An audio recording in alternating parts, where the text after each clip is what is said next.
I want people across this country to know that story, the real story of the South Side.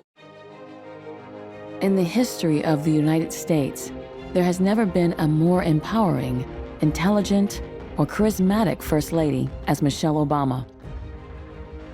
On track to being the best-selling memoir of all time, her book, Becoming, allows readers an intimate look behind the doors of the historic Pennsylvania Avenue address and into the world of First Lady and First Family. Definitely the most modern First Lady we've ever had.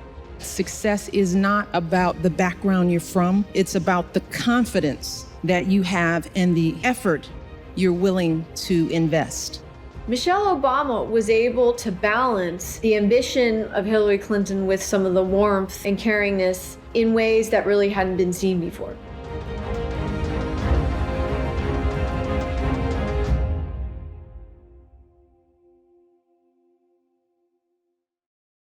One of Michelle's greatest, I think, qualities is that she comes across as powerful but relatable.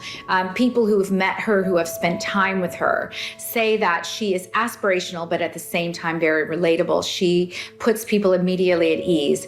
She shows a genuine, thoughtful interest in people when she meets them. She's also very down to earth and very much feels like someone you can talk to. I was a sociology major. Oh my goodness, write my recommendation letter, please. You got it. You got it. I got you covered, kid. Seize your moment, girl. Michelle LaVaughn Robinson grew up in the South Side of Chicago. It was primarily a white area when she moved in, and then it became a mostly African-American area by the time she left. She grew up with a very working class family. Her dad was a shift worker. He put on his uniform every day. Her mother went back to work in order to support the family, help raise the kids. She grew up with her brother, Craig. They lived in a very small apartment above a home that her aunt owned. And basically the living room was cut up into like 3 living spaces. And she had a very small single bedroom with just a partition between her and her brother. In fact, it didn't actually go to the ceiling. So she and her brother, Craig, would like throw a sock over back and forth at night. And they'd be like, "You up, Craig?" "Yeah, I'm awake." It was a very simple, humble beginning.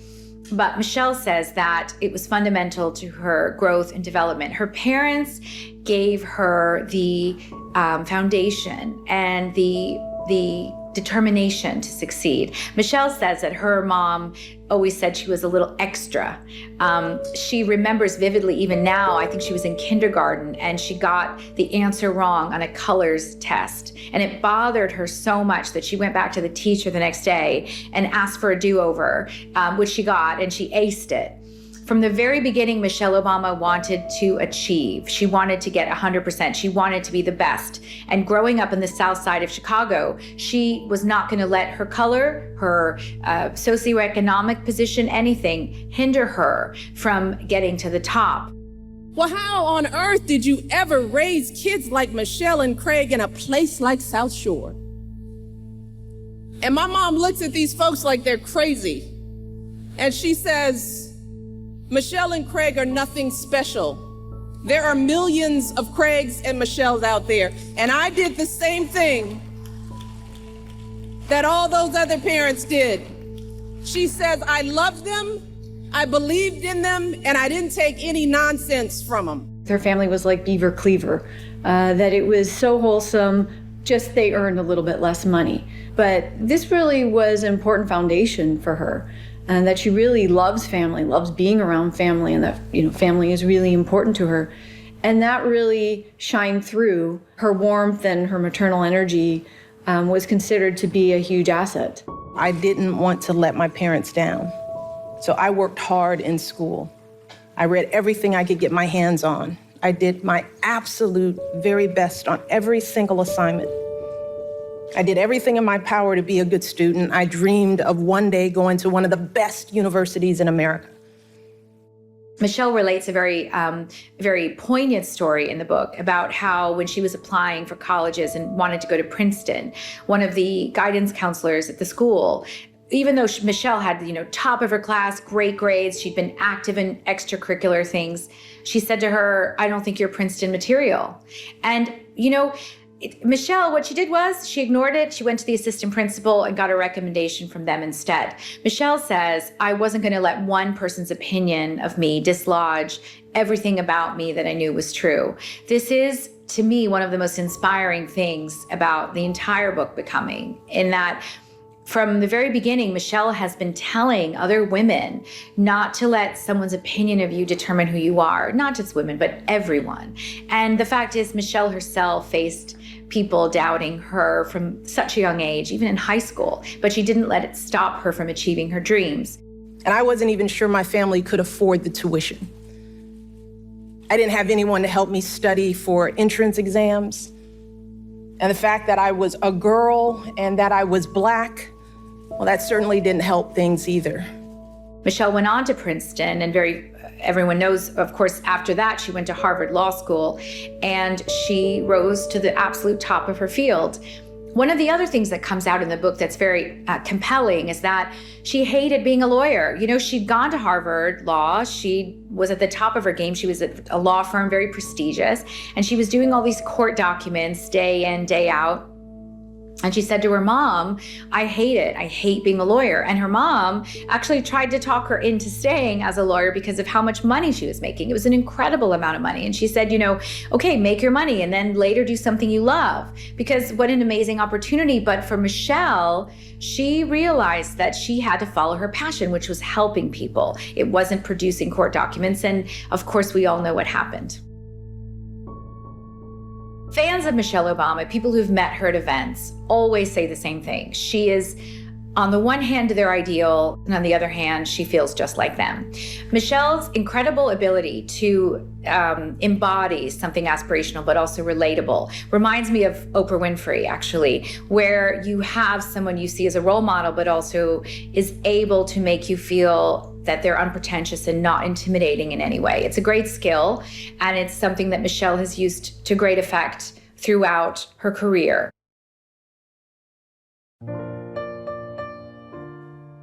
In August 1989, Michelle LaVaughn Robinson was working as an associate in the Chicago law firm Sidley Austin when she was assigned to mentor a summer intern. That summer intern was Barack Hussein Obama. While Michelle was at Sidley Austin, in comes a summer intern, Barack Obama. Barack was basically her mentee. I mean, she was his mentor. So he had come in new to the firm. She was already experienced, and she was kind of his babysitter in a way, showing him around, introducing him to people. She says now that she thought he was like handsome and bright and lovely, but she never thought about dating him. It wasn't that kind of connection. In fact, she even talks about thinking to set him up with one of her friends, and then he wore some kind of weird outfit that looked like he was out of Miami Vice with a white linen jacket, and that just went down the drain. So she's very candid in her book about the fact that it wasn't love at first sight, that he had this distinct whiff of geekiness about him, and she saw him as being amazing and great, but not dating marriage material. I think he kind of grew on her, but rather quickly, because once they actually did have their first date, Michelle says it was almost immediate that she knew that this was going to be something pretty incredible. He was definitely pursuing her, and she had her reservations, and eventually he won her over. One of the things that really unites Michelle and Barack is they have a rather disruptive sense of humor. They sort of are not mainstream. They have their own kind of sardonic, cynical views on things, and they love to give each other a hard time. But they were early on in their courting stage, and they went to see Les Mis, the musical, together. And, you know, everyone loves Les Mis, the soaring music and the wonderful themes. And she says it just felt like grunts and chains to her. She hated it, which is not normal, but she hated it. And anyway, during the intermission, she turns to look at Barack, and he just looks at her, kind of looks up, and one eye goes, horrible, right? And it's just, he knew that's what she was thinking, and she knew that's what he was thinking, and they really share that.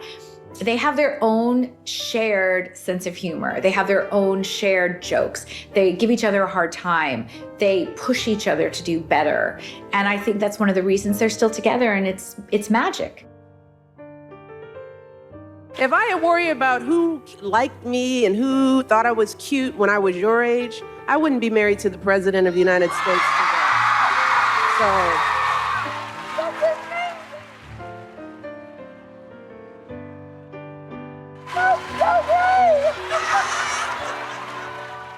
Well, actually, even now, there's very famously a plaque outside the Baskin-Robbins in Chicago where Barack and Michelle had their first kiss. Barack wrote in his memoirs that I kissed her and it tasted like chocolate, and they'd had ice cream at Baskin-Robbins. So there's a plaque actually outside to this day. Right, I think one of the things that stands out in the relationship between Barack and Michelle Obama is just how close they are, how much they are equal partners, how they see themselves as a team. That their relationship isn't perfect, but they tend to be honest about whatever issues they have with one another. But it's very clear to see that they have such a strong love for one another.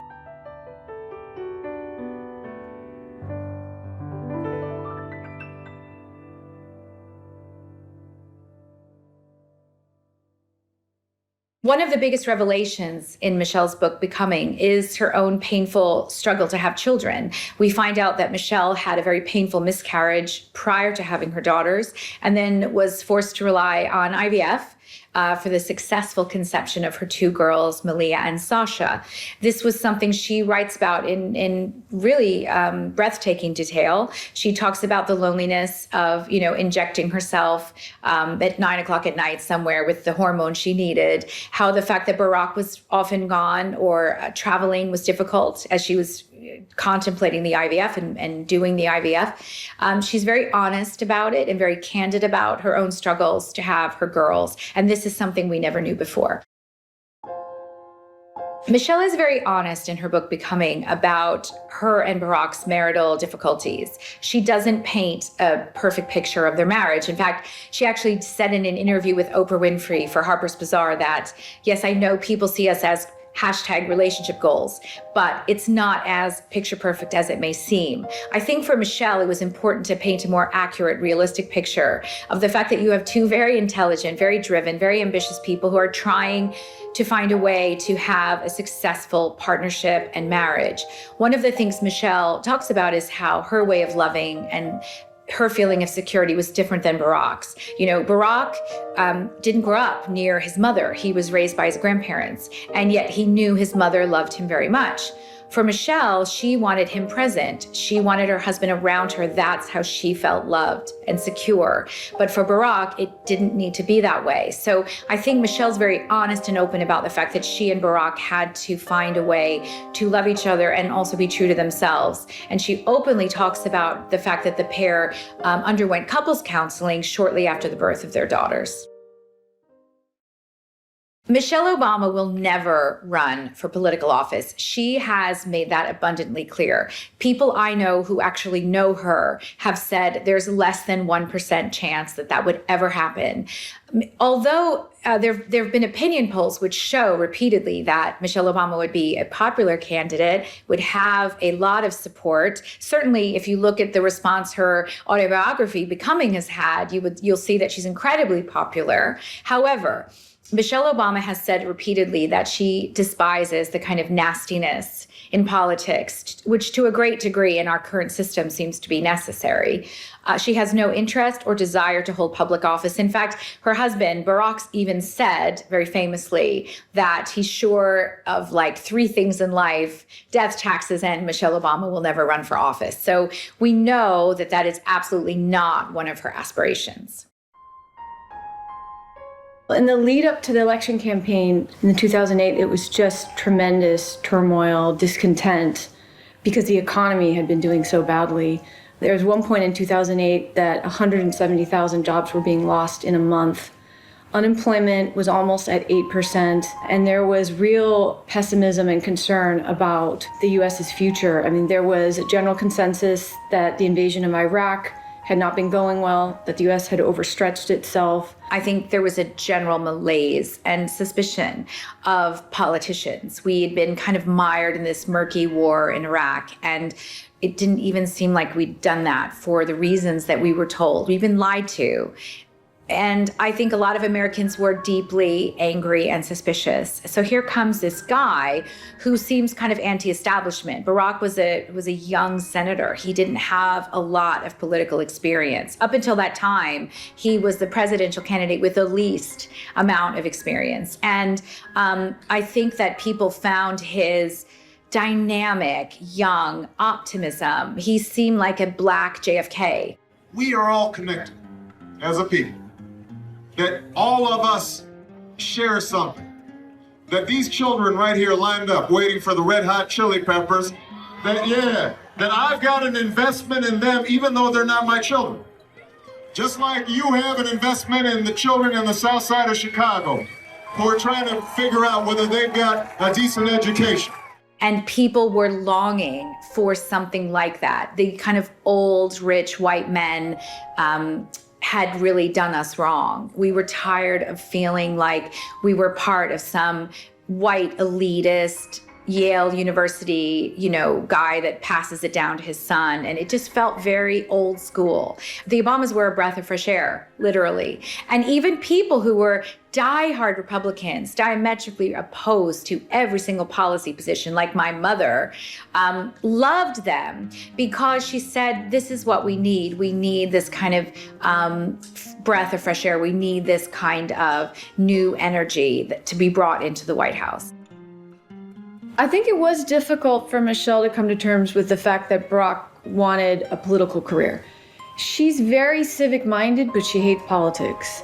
And so she really didn't want to get into any kind of career where there would be mudslinging and all the different things that come with it. But as always, she wanted to support Barack in whatever aspirations that he had. I think she understood that he had aspirations for greatness and was capable of achieving these types of things. And that he's sort of a once-in-a-lifetime type of person, that a type of candidate that the world had never really seen before, definitely the US had never seen before, and that she was going to need to support him. And that didn't necessarily mean that she had to let go of her own ambitions. It just meant, that she needed to be side by side with him and supporting him all along the way. I'm sure she was one of his biggest fans, but also one of the people that he trusted the most in terms of offering him advice. Michelle herself has always been very ambitious and career-driven, and she's been very open about the fact that it was really difficult to subjugate her own desires and ambitions in order to support his. There were many points during the early election campaigns and his run for Senate where she had to kind of suck it up and deal with the family stuff, deal with the IVF, deal with the girls and the girls' schedule. And he wasn't home. He was not present. He was out campaigning on the campaign trail, or he was in a meeting. He was in Washington. And she did. And she said it was not an easy decision, and it was not an easy thing to do because she had her own dreams and ambitions, and she had to sublimate those in order to support him. But she doesn't regret it, and it was the right thing to do. And she found her own voice as First Lady. But I love the fact that she was so honest about the fact that she had her own degree. She had her own law degree. She was his boss. And now she had to kind of put that aside to some degree in order to help him achieve his dream. She tells a famous story in her book about they were lying in bed together one day and he was looking off into the distance. And she very famously said to him, a penny for your thoughts, and thinking perhaps he might be thinking about their relationship or their impending marriage. And instead he said, very truthfully, I'm thinking about income inequality. So he was a very serious-minded, smart guy. And Michelle knew he had great political aspirations, but she's very candid about the fact that she didn't actually think he would win or could win the presidency. She says, ultimately he was a black man in America, and I didn't think he could win. She supported him, but she had reservations and doubts. She doubted whether it would be good for their family, whether it would be good for him and her and their marriage, and all kinds of things. However, when it became clear to Michelle that her husband was really set on running, she decided to support him wholeheartedly. In fact, there was one stage where she did something like 38 campaign appearances in just a number of weeks. She was very much behind him in his drive for the White House, even if she had her own private doubts, both about whether it was something good for them and also about whether it was even possible for him to get elected. When she was originally campaigning with Barack in 2008, what's impossible to think of now is that she was thought of as a liability because of several things that she had said. She was being interviewed by reporters in early 2008, and she had mentioned, "This is the first time in my adult life that I am proud to be an American." And this really didn't play well. People didn't like the fact that she was emphasizing race too much. Then her dissertation was published when she was a student, which emphasized how difficult it would be to be an African American in a white university. That also didn't play over very well. And there were caricatures of her as this angry Black woman who was militant and was overly focusing on race. And they decided that they were going to basically give her a complete makeover, a complete image makeover, because they felt that she was coming across as too forceful. To building the world as it should be.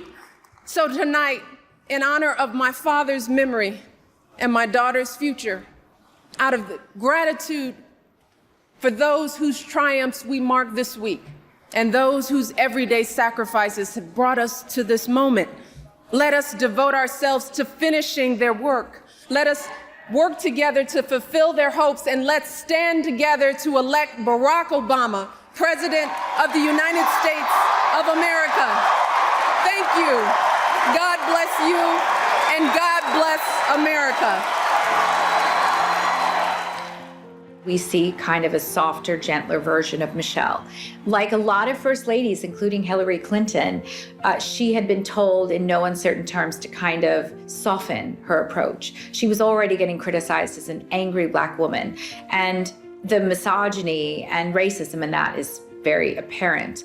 But for Michelle, in terms of helping her husband and not being a negativity to the campaign, she was told to, her advisors clearly were working to soften her appearance, make her come across as more motherly, more gentle. It's something that Hillary Clinton had to do as well. You have this incredibly educated, in Michelle's case, Harvard lawyer, who has to appeal to all people and all women, and being a smart career woman apparently was off-putting to a large demographic of women in America.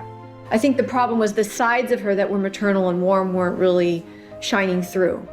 And they felt that they needed to tap into these sides. It wasn't that they completely changed her personality. It's that they sort of edited her personality. It's an edited version of the way she really is, which she was able to later reveal, just being a little bit more frank, more honest about things. And her honesty actually just appealed to people. Now you know why I asked her out so many times, even though she said no. You want a persistent president. Michelle Obama is famous for a lot of things, not the least of which is her enviable arms. One of the things we saw from her as First Lady was the first time a First Lady started wearing high street brands. She was wearing J. Crew, she was wearing other brands which were very mainstream. It wasn't like Nancy Reagan and her Oscar de la Renta all the time. She was mixing and matching designer labels with high street mainstream brands, which is what, of course, most women do. We very famously saw her supporting J. Crew from the very beginning, which is a very quintessentially American brand. And she wore a lot of sleeveless tops. And of course, the whole world took notice of the fact that she had such great arms. Michelle Obama's arms, in fact, were requested of plastic surgeons around the land by women who wanted to emulate their beauty, really.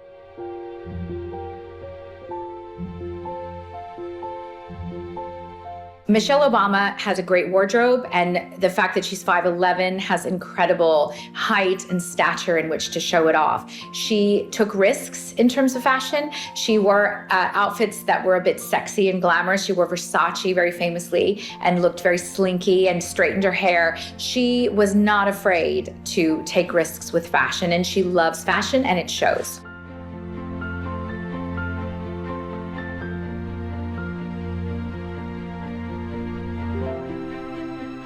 Ladies and gentlemen, the First Lady of the United States, Michelle Obama.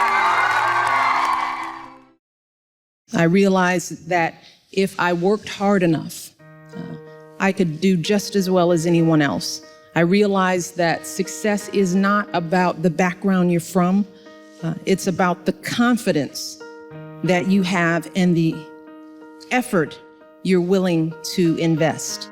When Michelle Obama realized they actually were going to win the White House, she spent a lot of time talking to former first ladies about the effect it would have on her daughters. She talked to Laura Bush, she talked to Hillary Clinton, specifically about how she could protect her two girls from the glare of the national spotlight and how she could raise them to be well-adjusted women in the White House. For Michelle, her daughters were always a major priority to her, and giving them a sense of normalcy in the midst of the glare of the world in the White House was really important to her.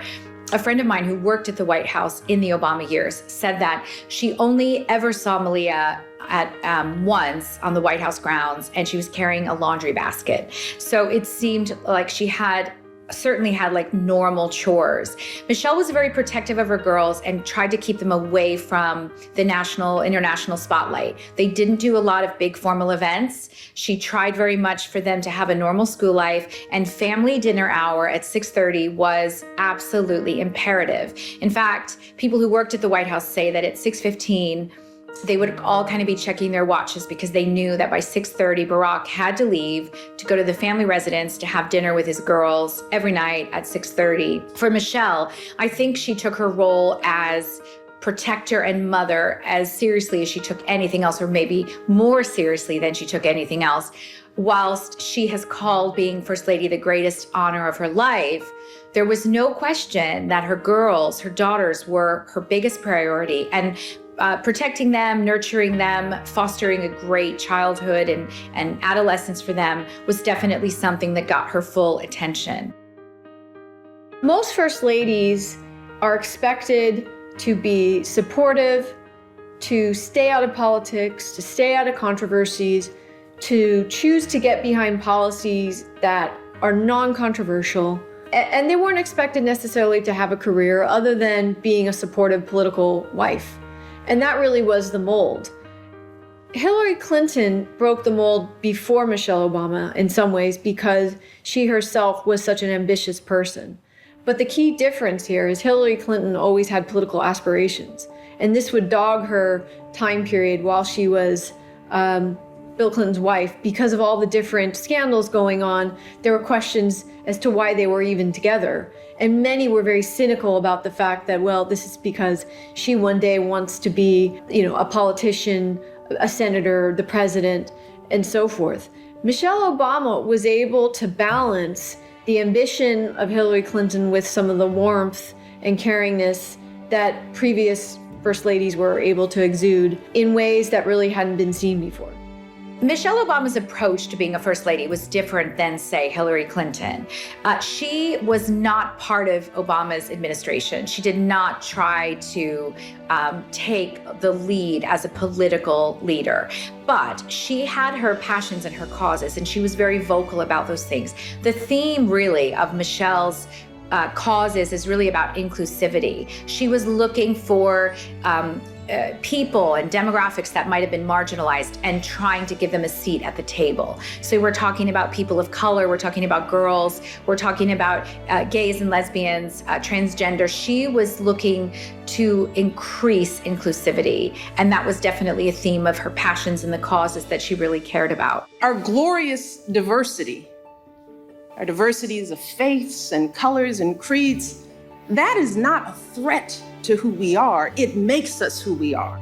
Now, Michelle Obama is 5'11". She's extremely tall, and she wore heels all the time. She was someone who is proud of her stature and in no way a shrinking violet by any circumstance. People who have met her have said that she's incredibly impressive for her strength and her height and her persona and her presence. But she also liked to sneak out of the White House, and she would do it frequently in disguise. Despite her height and her elegance elegance, in stature. She was very often able, in fact, to do just that. There's a wonderful story in Michelle's book about how she and her daughters wanted to celebrate the moment that same-sex marriage was legalized in the US. It was an historic moment for gay rights. And this was a subject and a topic that Michelle had been really passionate about from the beginning. You know, she said, we teach our children about equality and fairness, and she wanted so much for the US to acknowledge that gays and lesbians have the right to get married. She compared it to the civil rights movement and how this was a human fundamental right that they deserved. And she was so excited when it was finally made legal. The White House was actually dressed in all the lights, the colors of the rainbow flag. And she said to her girls, come on, let's go see it. She wanted to be a part of that historic moment. So they actually snuck out of the White House and stood in front of it so that they could see the White House bathed in the colors of the rainbow flag. It was a great moment, and it was a very fun part of the story of the book. And now today, being back here in London, while looking out at all of your faces, I'm once again filled with the same feeling I had 6 years ago. I see a room full of business leaders and surgeons and barristers. I see women who are going to win elections and science competitions and arts awards. I see leaders who will inspire folks not just here in Tower Hamlets, but all across the country and all around the world. That's what I see. Because I know what's inside of girls like you and like me. I know how hard we'll fight for our families, how deeply we care about our communities, how much of a difference we can make for those around us. If you look at her career as a First Lady, she chose issues that were really apolitical. She wanted to improve the livelihoods of veterans and their families. She worked to improve nutrition for children and to improve their mobility and physical fitness. And she really cared, about families, and that's what she emphasized in the end. Something that really wasn't going to be controversial in any way, shouldn't have been controversial. At times, it was controversial just because the first family was on the receiving end of criticism from time to time. But in the end, she had very high popularity ratings, higher than Barack Obama's popularity ratings. And now, as people are looking back on her career as a First Lady, she's one of the most well-loved First Ladies in history, and one of the most admired people in the US just recently.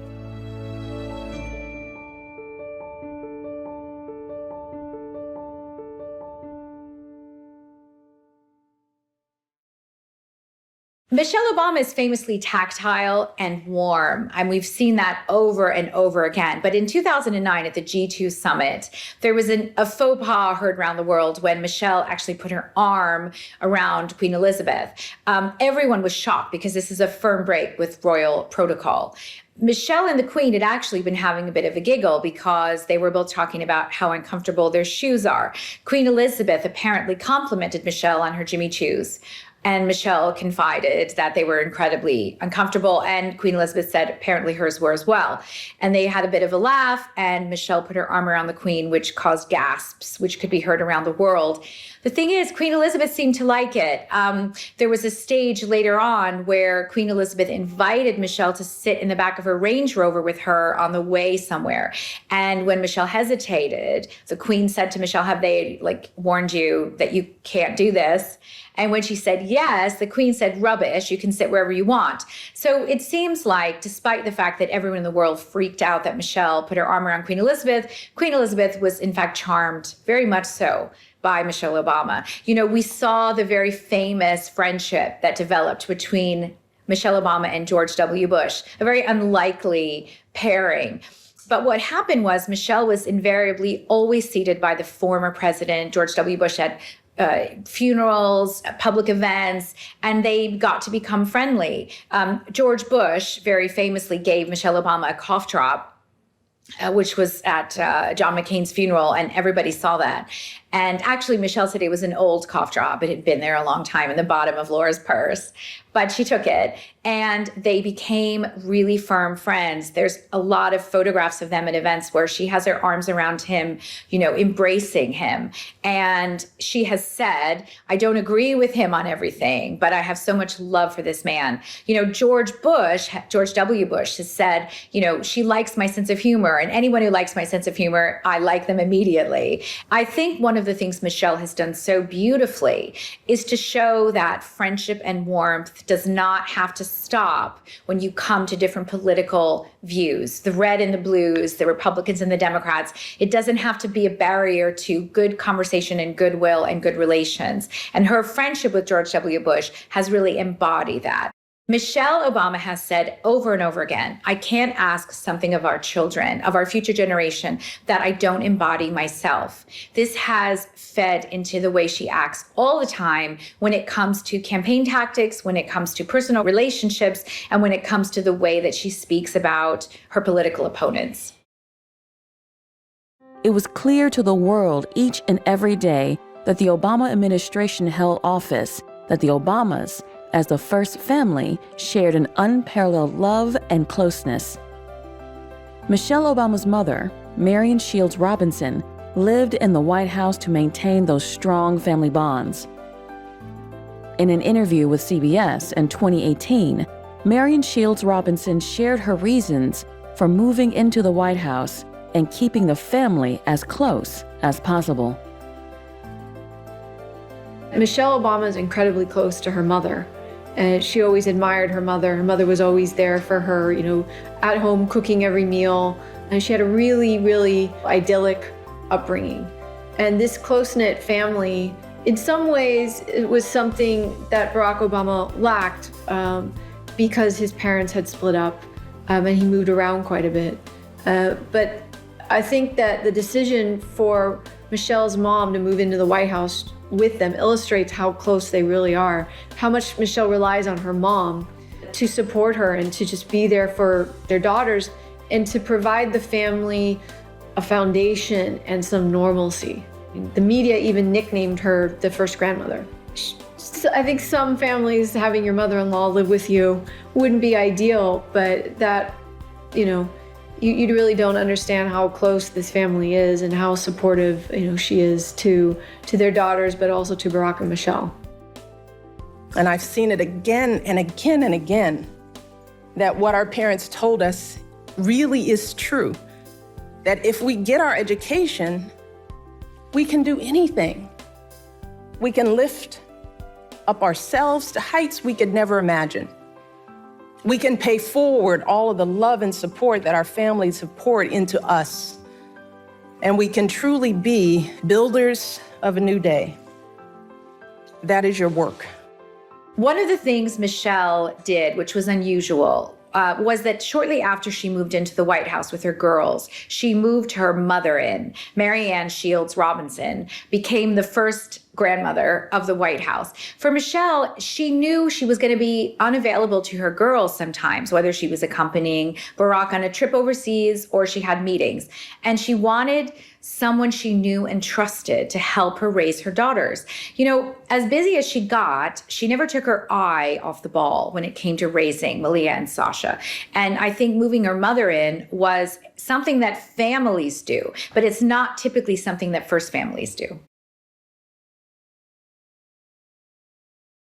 I think what a lot of people who know Michelle Obama say about her is she's hilarious. She has a great sense of humor and she's really funny. One of the great dynamics between Michelle and her husband is there's a friendly competitiveness. They are famously competitive with each other. A friend of mine who was actually at the 2004 convention when Barack's keynote speech thrust him into the national spotlight. Just before he went on stage, Michelle gave him a big hug and said, "Don't screw it up, buddy." So Michelle has a very famously competitive, very kind of funny, competitive relationship with her husband. And in her book, Becoming, it's really remarkable how much shade she throws at her husband, where she talks about his whiff of geekiness on their date and other things that make him seem very human. I think for Barack and Michelle's children, Sasha and Malia, growing up in the White House probably wasn't easy. They had some advice from the previous first children, the Bush twins, Jenna and Barbara Bush. They actually took them under their wing and gave them a lot of helpful advice. But one of the things that made it easier for them was that they had such a strong family. They had their grandmother living with them. They had their mother ensuring that, they're able to live as normally as possible. And something that is notable about those 8 years for them was that there was never anything negatively reported on them, ever. And it could be, the media was, exercising some caution there. But even since they have now, become younger adults and are no longer living in the White House, they have earned a reputation for just being really solid, well-behaved girls that have been really raised well. And a lot of this has been attributed to the work that Michelle had done in the White House, but also Michelle and Barack as a family, just ensuring that they had some level of stability and normalcy, in spite of the fact that they were living in very abnormal conditions. Earlier today, as you heard, Malia and Sasha and I visited the Long Room at Trinity College. As you know, I don't know if many of you have been there, it's like Hogwarts. As Sasha pointed out, it's a huge room with shelf after shelf full of books. A beautiful place, and I hope that all of you aspire to go there, if not study there, but just to go and experience what it's like to be surrounded by so much history and so much power. And the girls had the chance to explore those shelves and trace their iris and lineage, which was a very powerful thing to find out that these girls that were born on the south side of Chicago can trace their roots back here to Ireland, way back to the 1600s. That was very powerful for me as their mother, and hopefully it will be something that they cherish for the rest of their lives. One of the things Michelle is best known for is the fact that she's an incredible public speaker. And some say that she's even better, or let's say as good as her very famous husband. Michelle and Barack were actually quite competitive about their speeches. When Michelle was prepping to give her 2016 Democratic Convention speech, which is the very famous one where she says, "When they go low, we go high," Barack heard her in one of the rehearsals and ended up going back to his notes to work a bit harder to make sure he was as good or better than his wife. Michelle is a famously good public speaker. She has great presence, she has great authority, and at the same time, she manages to be interesting and relatable. It's one of her best skills. It's hard to believe that it has been 8 years since I first came to this convention to talk with you about why I thought my husband should be president. Remember how I told you about his character and conviction, his decency and his grace, the traits that we've seen every day that he served our country in the White House. I also told you about our daughters, how they are the heart of our hearts, the center of our world. And during our time in the White House, we've had the joy of watching them grow from bubbly little girls into poised young women. A journey that started soon after we arrived in Washington, when they set off for their first day at their new school. I will never forget that winter morning as I watched our girls, just 7 and 10 years old, pile into those black SUVs with all those big men with guns. And I saw their little faces pressed up against the window. And the only thing I could think was, what have we done? See, because at that moment, I realized that our time in the White House would form the foundation for who they would become. And how well we managed this experience could truly make or break them. That is what Barack and I think about every day as we try to guide and protect our girls through the challenges of this unusual life in the spotlight. Barack and Michelle Obama had an excellent relationship throughout the presidency. I mean, any relationship is going to be tested when you're dealing with high levels of stress. And so it's not to say that their relationship didn't experience some bumps and some tense discussions along the way, and they've admitted that. But they see themselves as a team. They see themselves as much stronger together than apart, and they really respect each other. They see each other as equals. And I think during the entire presidency, they were able to weather a lot of storms, difficult storms that he faced, just being president and all the attacks he faced. They were able to weather this together, and their relationship is probably stronger as a result. But it's really one of the few political marriages that was just completely scandal-free. That was really about a deep love that they shared for one another. That wasn't really about a marriage of political convenience. And, both Republicans and Democrats alike would have to acknowledge that this was a very solid relationship. It was a model relationship, and one that a lot of other people could learn from.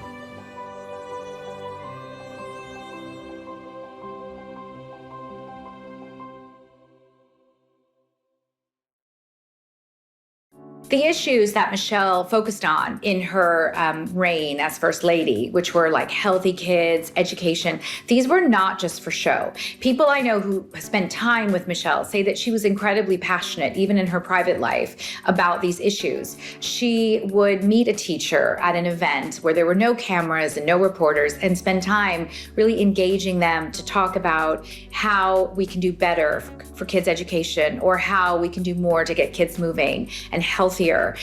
Her drive to help fight childhood obesity was unprecedented. It was something that is obviously a very serious issue worldwide, and particularly in the US. And Michelle's Let's Move campaign was something that tackled it head on. She was very famously photographed on many occasions, jump roping, skip roping, dancing, all kinds of things to help children be encouraged to get away from their tablets and screens and get out there and get moving. She also very famously planted a vegetable garden at the White House. In the past, they had so many beautiful flowers and landscape gardeners, but going back to Eleanor Roosevelt, this was the first time they'd had a First Lady plant vegetables. And she was very much behind this campaign to encourage healthy eating, to encourage eating locally sourced produce, organic when possible. And so she made kind of a big deal about that and actually insisted that they plant a vegetable garden that they could actually eat from on the White House property. We love good food too. That's why I always say there's nothing that the First family loves more than a good burger, right? And look, my favorite food in the whole wide world are French fries. I love them dearly, deeply. I have a good relationship with French fries, and I would eat them every single day if I could. I really would. Kids, you guys, young people, you guys have my heart. And I said this in Belfast earlier. It's so true. Look, my girls know I can embarrass them and love them to death, but young people, you guys move me in ways that you don't even imagine. Michelle Obama's views were in line with Barack Obama about inclusivity and equality. And she knew that there were very high levels of inequality in the US still that really affected children. And one way of improving this was to ensure that children had access to healthy foods. And she made that one of the issues of her time as First Lady, was to improve access to healthy lunches in schools, which is really critical for kids who are learning and need to have proper nutrition in order to absorb information well. She wanted to make sure that kids who were sedentary were moving better, because these improvements to their physical health, she knew how critical that would be to improving their mental health. And she was a champion of exercising and being healthy and waking up early and eating healthy to the best of her ability. And she would go on talk shows and talk about this. And generally, this was well received. And she cared about children. She showed she cared about children. She cared about people who had been neglected in the past. She also supported Barack Obama's policies that fought for marriage equality and other forms of inclusivity. And both of them also were fighting for equal pay rights for women. And that was actually one of the signature pieces of his legislation during the first 100 days. Let Girls Learn was one of her big causes, and she was instrumental in creating a campaign and a program that encouraged girls, especially girls at risk in minority and poor communities, to go to college, to have a great access to education, and to become leaders. Unfortunately, in Donald Trump's administration, the program was completely discontinued. And I'm here because when I look out at all of these young women, I see myself. I may come from a country that's an ocean away, but yeah, I'm a bit older than you all. Yeah, I am. I know I don't look it, but I'm just a little older. When I was growing up, there were very few Black women at high levels in business or politics or science on TV, so I didn't have many professional role models to look up to. And I have a feeling that my experience might feel similar or familiar to some of you. Right now, there are more than 62 million girls around the world who are not in school. Girls whose families don't think they're worthy of an education or they can't afford it. Girls who live too far away from the nearest school and have no transportation. Girls like Malala Yousafzai, who are assaulted, kidnapped, or killed just for trying to learn. And this isn't just a devastating loss for these girls. It's a devastating loss for all of us who are missing out on their promise. One of these girls could have the potential to cure cancer or start a business that transforms an industry or become the next president or prime minister who inspires her country. But if she never sets foot in a classroom, chances are she will never discover or fulfill that potential. As I tell girls whenever I meet them, I wouldn't be here, sitting here, not just in this chair, but in the life that I have if it weren't for my education. I know that when you hear the phrase knowledge is power, it's true. Through my education, I didn't just develop skills, I didn't just develop the ability to learn, but I developed confidence. We were not put on this earth just to be good mothers or good wives. We were here to be good citizens and good individuals.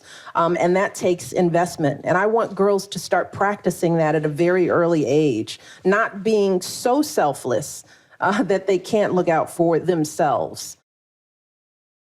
Well, I think Michelle Obama is the first lady we've ever had that quoted Beyonce. I think she's the first lady who seemed cool. You know, we had the kind of Stepford wife persona of Laura Bush. We had the glamour, the kind of old stuffy glamour of Nancy Reagan. We had the kind of abrasive persona of Hillary Clinton and the pantsuits. But Michelle kind of took a bit of all of that. She was a strong, powerful woman with great arms who looked great, whether it was in a J. Crew sweater set or something by Versace. She quoted Beyonce. She was friends with Beyonce and Jay-Z.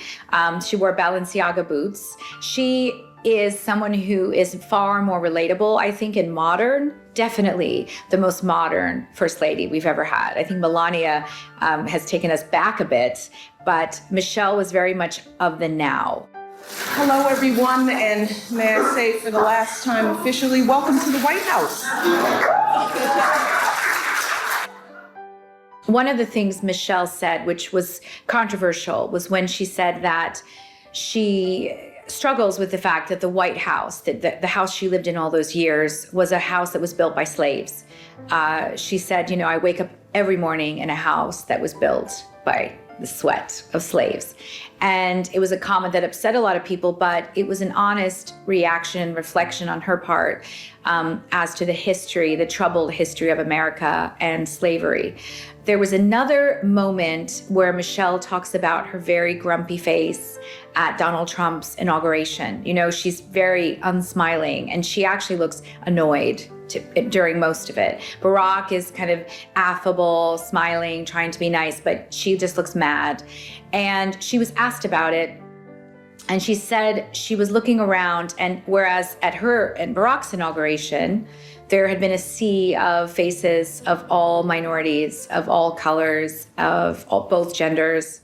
And here it was looking at Donald Trump's inauguration, very, very white and very of a certain age and very male driven. And she said it looked like other kind of corridors of power that she'd been in before, where there weren't very many people of color. And it made her really sad because she thought we were riding a new wave and that the world had changed. But when Donald Trump came in and the people who supported him showed up for the inauguration, she saw that it was not the world that she thought we were now in. There's tremendous nostalgia for the Obamas. I mean, look what the US is dealing with at the moment. It's just complete government disarray, investigations, disunity, polarization. It's very stressful for most Americans today in dealing with the current administration. And this is even though the US economy is actually doing fairly well.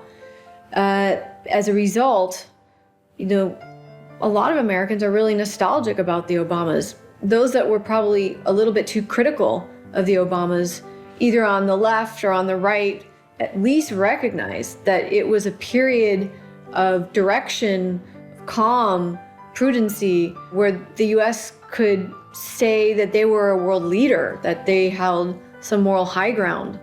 And I think as we move on into this new era, a period of politics that is more polarized than ever, you're seeing the need for a type of chief executive who can comfort people, who can unite people, who's articulate, who's educated, who knows how to say the right things in the right moments and doesn't try to divide us.